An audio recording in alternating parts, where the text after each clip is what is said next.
Assalamualaikum warahmatullahi wabarakatuh. Selamat siang, perkenalkan nama saya Sala Damayanti dari MJ404. Pada kesempatan kali ini saya akan mempresentasikan materi mengenai penggolongan dan organisasi bank di Indonesia dari materi sesi 3 dan sesi 4. Materi ini akan membahas bagaimana bank berkembang dari masa ke masa, fungsi dan jenis-jenis bank, struktur organisasinya, hingga perkembangan perbankan di era digital. Harapannya setelah presentasi ini kita dapat memahami bahwa bank bukan hanya tempat menyimpan uang, tetapi juga memiliki peran penting dalam mendukung pertumbuhan ekonomi nasional.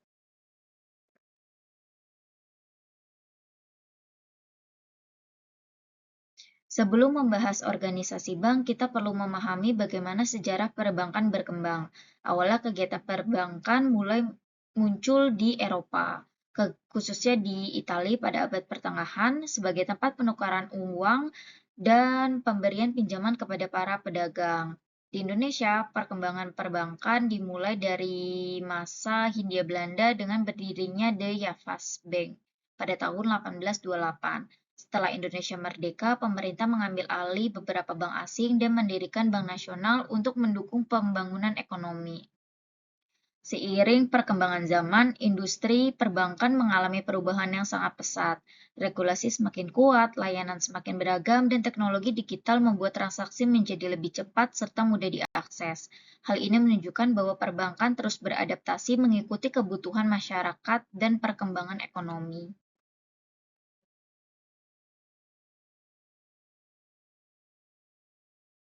Secara umum, bank adalah lembaga keuangan yang menghimpun dana dari masyarakat dalam bentuk simpanan, kemudian menyalurkannya kembali dalam bentuk kredit atau pembiayaan. Proses ini dikenal sebagai fungsi intermediasi, yaitu menghubungkan pihak yang memiliki kelebihan dana dengan pihak yang membutuhkan dana. Selain menghimpun dan menyalurkan dana, bank juga menyediakan berbagai layanan seperti transfer, pembayaran tagihan, penukaran valuta asing, hingga layanan digital melalui mobile banking. Jika kita melihat kondisi saat ini, fungsi bank telah berkembang jauh lebih luas. Bank tidak hanya menjadi tempat menyimpan uang, tetapi juga menjadi pusat berbagai aktivitas keuangan yang mendukung kebutuhan masyarakat maupun dunia usaha.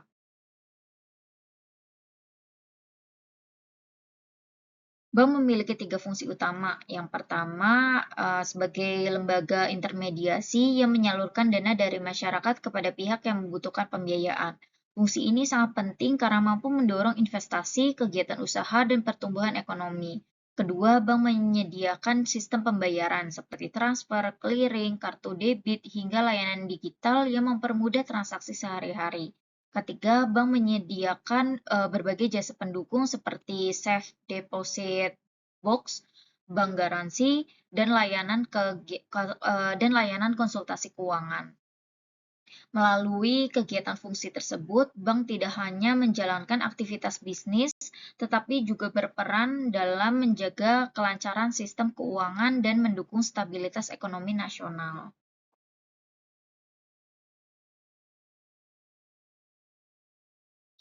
Berdasarkan fungsinya, bank dibagi menjadi tiga jenis. Pertama adalah Bank Indonesia sebagai bank sentral yang bertugas menjaga kestabilan nilai rupiah, mengendalikan inflasi, dan mengatur kebijakan moneter. Kedua adalah bank umum, yaitu bank yang memberikan layanan langsung kepada masyarakat seperti tabungan, deposito, kredit, serta berbagai layanan pembayaran. Inilah jenis bank yang paling sering kita gunakan dalam kehidupan sehari-hari. Ketiga adalah Bank Perkreditan Rakyat atau BPR yang berfokus pada penghimpunan dana dan penyaluran kredit, khususnya bagi masyarakat serta pelaku usaha di daerah.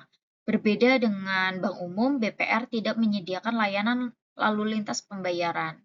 Berbagai fungsi ini atau pembagian fungsi ini menunjukkan bahwa setiap jenis bank memiliki peran yang berbeda, tetapi saling melengkapi dalam mendukung sistem perbankan di Indonesia.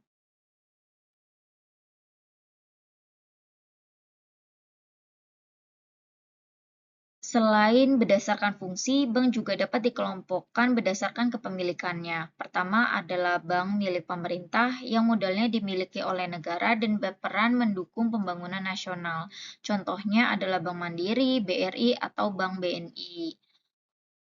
Kedua adalah bank Bank Pembangunan Daerah atau BPD yang dimiliki pemerintah daerah dan berfokus mendukung pembangunan ekonomi di daerah masing-masing.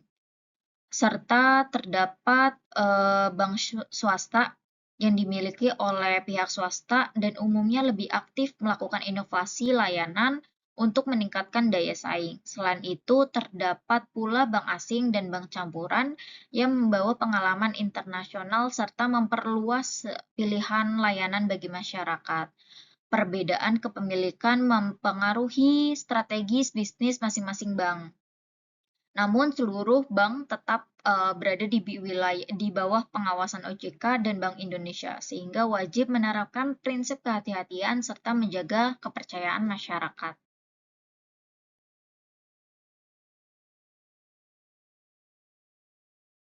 Selain berdasarkan fungsi dan kepemilikan, bank juga dapat dibedakan berdasarkan organisasi dan jangkauan operasionalnya. Penggolongan ini menunjukkan bagaimana sebuah bank mengelola jaringan layanannya kepada masyarakat. Jenis pertama adalah bank unit, yaitu bank yang hanya memiliki satu kantor operasional tanpa cabang. Karena cakupannya terbatas, layanan bank ini umumnya berfokus pada kebutuhan masyarakat di wilayah tertentu. Selanjutnya adalah bank cabang, yaitu bank yang memiliki jaringan kantor di berbagai daerah sehingga dapat melayani lebih banyak nasabah. Semakin luas cabangnya, semakin besar pula tanggung jawab bank dalam menjaga kualitas layanan, pengawasan, dan manajemen risiko. Jenis terakhir adalah bank koresponden yang berperan dalam transaksi internasional seperti pembayaran ekspor-impor, transfer antar negara, dan letter of credit. Kehadiran bank koresponden menjadi semakin penting dalam mendukung aktivitas perdagangan global serta memperkuat konektivitas sistem keuangan Indonesia dengan negara lain.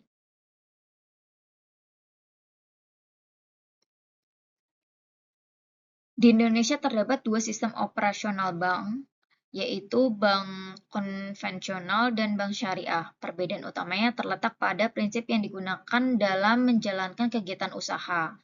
Bank konvensional menggunakan sistem bunga sebagai dasar dalam produk simpanan maupun kredit. Sementara itu, bank syariah menerapkan prinsip bagi hasil, jual beli, dan sewa sesuai syariat Islam, serta menghindari praktik riba, gharar, maupun maisir. Walaupun mekanismenya berbeda, tujuan keduanya tetap sama, yaitu menghimpun dana masyarakat, menyalurkan pembiayaan, dan memberikan layanan keuangan yang aman. Dengan adanya dua sistem ini, masyarakat memiliki pilihan yang dapat disesuaikan dengan kebutuhan dan prinsip mereka masing-masing.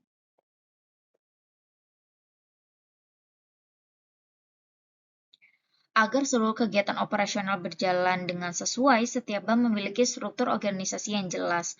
Pada tingkat pengawasan, terdapat Dewan Komisaris yang bertugas mengawasi jalannya perusahaan dan memberikan arahan kepada direksi. Selanjutnya adalah direksi yang bertanggung jawab mengelola operasional bank sehari-hari, mulai dari penyusunan strategi hingga pencapaian target perusahaan. Di bawah direksi terdapat beberapa divisi seperti manajemen risiko, kepatuhan, teknologi informasi, SDM, kredit, dan pelayanan nasabah. Masing-masing memiliki fungsi yang saling mendukung agar kegiatan operasional berjalan secara efektif. Di era digital, peran divisi teknologi informasi dan manajemen risiko menjadi semakin penting karena bank harus mampu menghadapi ancaman keamanan cyber sekaligus menjaga data serta dana nasabah.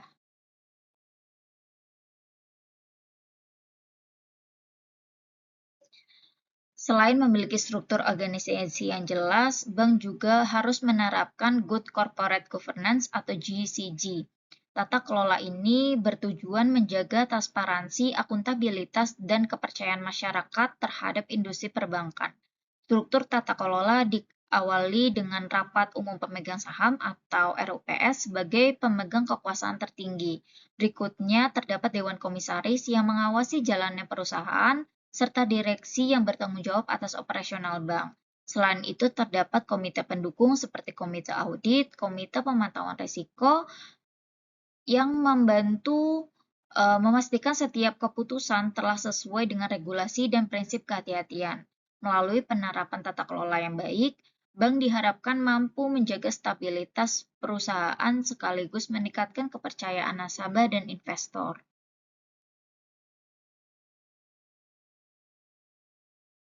Secara umum, kegiatan bank terbagi menjadi 3 kelompok utama.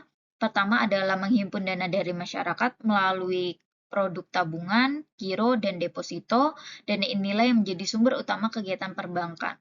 Kedua adalah menyalurkan dana dalam bentuk kredit, seperti kredit investasi, kredit modal kerja, maupun kredit perdagangan.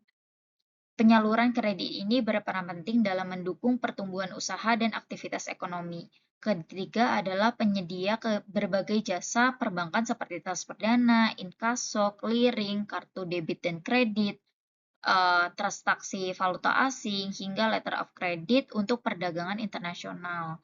Saat ini persaingan antar bank tidak hanya ditentukan oleh produk simpanan ataupun kredit, tetapi juga kualitas layanan digital, kemudahan transaksi, dan pengalaman yang diberikan kepada nasabah.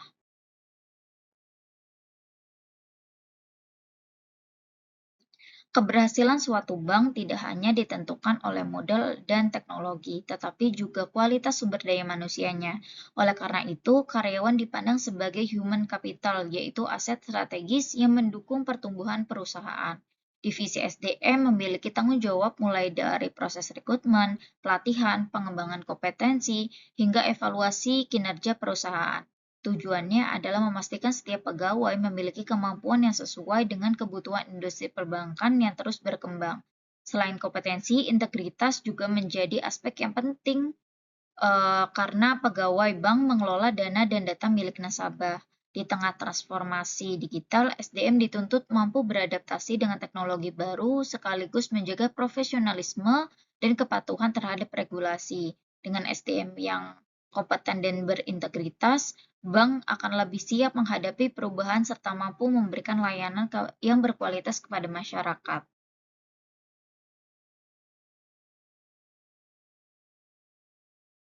Selanjutnya kita membahas manfaat menabung di bank. Meskipun terlihat sederhana, menabung di bank memberikan banyak keuntungan dibandingkan menyimpan uang sendiri. Keuntungan pertama adalah keamanan data. Uang yang disimpan di bank lebih terlindungi karena didukung sistem keamanan yang baik serta diawasi oleh regulator. Selain itu, nasabah juga memperoleh kemudahan dalam melakukan berbagai transfer atau berbagai transaksi seperti transfer, pembayaran tagihan, hingga pembelian produk secara digital. Bank juga memberikan imbal hasil baik berupa bunga pada bank konvensional maupun bagi hasil pada bank syariah. Di samping itu, beberapa bank menawarkan program loyalitas seperti poin, cashback, ataupun promo yang dapat dimanfaatkan nasabah. Yang paling penting, menabung membantu membangun kebiasaan mengelola keuangan secara lebih disiplin. Dengan perencanaan yang baik, tabungan dapat digunakan untuk memenuhi kebutuhan jangka panjang seperti pendidikan, investasi, maupun dana darurat.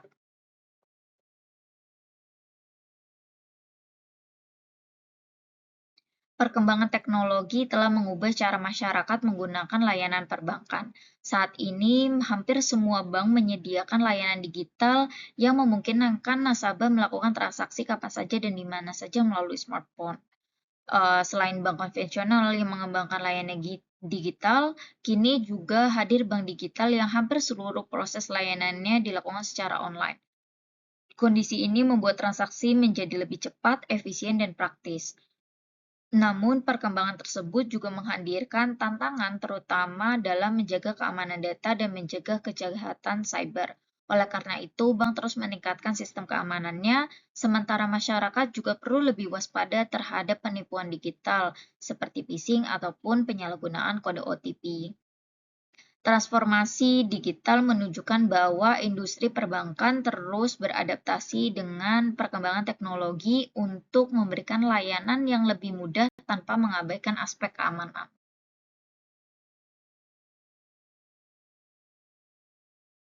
Jika melihat perjalanan industri perbankan di Indonesia, Terdapat beberapa fase penting yang membentuk sistem perbankan saat ini. Pada era 1980-an, pemerintah melakukan deregulasi yang mendorong pertumbuhan jumlah bank dan meningkatkan persaingan di sektor perbankan. Namun, pada krisis ekonomi tahun 1997 sampai 1998, banyak bank yang mengalami kesulitan hingga pemerintah melakukan restrukturisasi secara besar-besaran.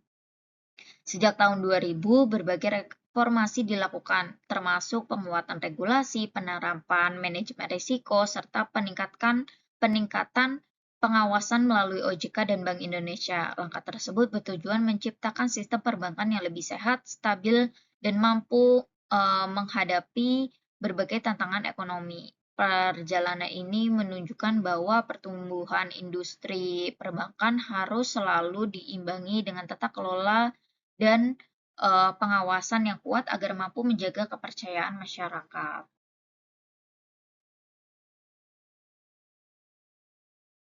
Berdasarkan pembahasan yang telah disampaikan, dapat disimpulkan bahwa bank memiliki peran yang sangat penting dalam sistem perekonomian. Bank tidak hanya menghimpun dan menyalurkan dana, tetapi juga menyediakan berbagai layanan keuangan yang mendukung aktivitas masyarakat maupun dunia usaha. Bank juga berperan dalam menjaga stabilitas sistem keuangan, meningkatkan inklusi keuangan, serta mendukung pertumbuhan ekonomi melalui penyaluran kredit dan pembiayaan. Di sisi lain, perkembangan teknologi telah mendorong transformasi digital di sektor perbankan. Oleh karena itu, inovasi harus terus diimbangi dengan tata kelola yang baik, manajemen risiko yang kuat, serta peningkatan keamanan layanan agar kepercayaan masyarakat tetap terjaga. Dengan sistem perbankan yang sehat dan adaptif, Indonesia memiliki fondasi yang lebih kuat untuk mendukung pembangunan ekonomi yang berkelanjutan.